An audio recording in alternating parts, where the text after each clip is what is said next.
So you moved. How long ago did you end up moving to Sarasota yourself, Brian? 1990.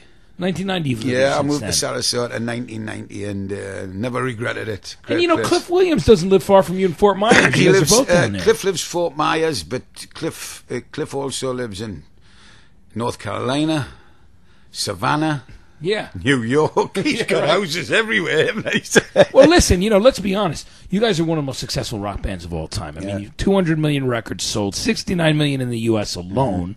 I mean, it's an incredible thing. Hey, let's go back. I got to ask you, when you first knew that Bon Scott had passed away, Yes. and you knew you were going to audition, you were in Geordie, and then you took a break.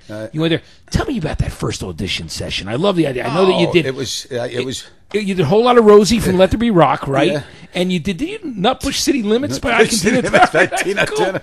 What a great song that is. Tell me Yeah. about what Well, that day was like. It was a day like no other in my life. I was not going to go down there because I couldn't afford it. To be quite honest, I had my own little business, and it was just starting up and getting going, And but my friend, an old friend of mine, said, "Would you please come down and do this advertisement, Brian? I've got you."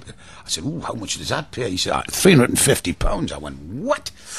Give me some of that." I said, "I'll come down." And it was the lady phoned us up from ACDC's office and told us that I said, "Can I come?" I phoned her back. I said, "You know what? I'll be down. I'm coming down Wednesday." And she said, "Okay then." And I finished the advert and I went to this Vanilla Studios, it was called, never forget it. And I had a meat pie and a cup of tea first because I was starving. This little cafe across the street. Yeah.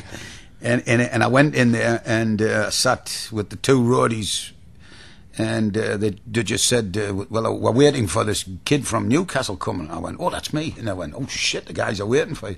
Yeah. So I went up and I saw the boys, and they were all sitting on stools. There wasn't much going on. It was just sort of.